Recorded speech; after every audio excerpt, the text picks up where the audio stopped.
So this is the model I built to illustrate the value from the perspective of folks in the financial suite, the CFO's office, that Hub OEM can bring to an original equipment manufacturer. So if you're making OEM equipment and you have any parts that are purchased parts or parts that are imported, odds are you're holding some spare parts inventory, and that's obviously tying up working capital.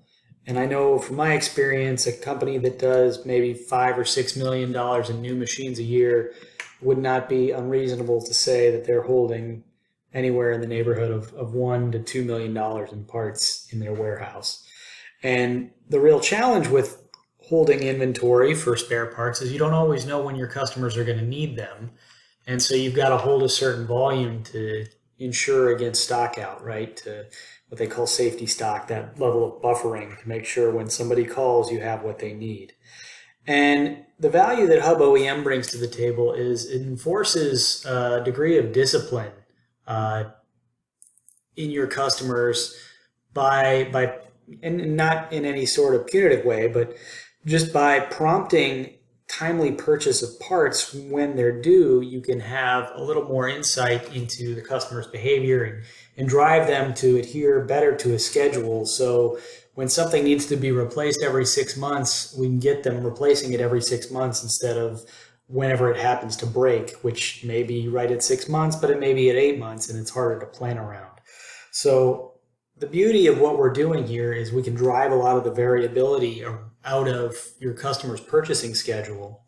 And you can see just this example here illustrates if you had $100,000 in monthly demand, which for $1.2 million in parts sales a year, which is not an exorbitant amount, and a variance or a standard deviation of about $10,000 worth of parts every month, you get some pretty wild swings on the chart here, right, up and down. And so to buffer against that and ensure you have a service level of 99% or more, which means 99 out of 100 customers that call you have what they need, you've got to hold about $123,000 worth of parts. And this is a very, very simple model. It assumes that all parts are interchangeable, and it's just a very fluid pool of $100,000.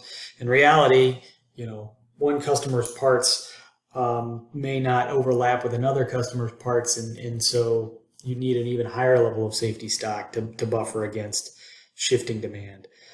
Compare that to similar level of demand, $100,000 a month, but we've managed to drive down the amount of variability to only $1,000 because we've now got the customers in a purchasing pattern that adheres to a stricter schedule and follows some more forecastability and predictability.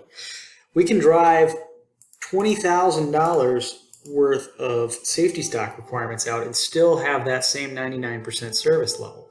You see that here in the blue line. Now, the really exciting thing about this is if you look at this third option here, we're showing we can drive a further 20% in sales volume with this same level of $1,000 worth of deviation and still not hit that same safety stock requirement. So you could sell 20% more parts and still have a lower working capital requirement to manage your warehouse. So we think that's exciting. That's part of the value that we're looking to bring to the table with demand management through Hub OEM.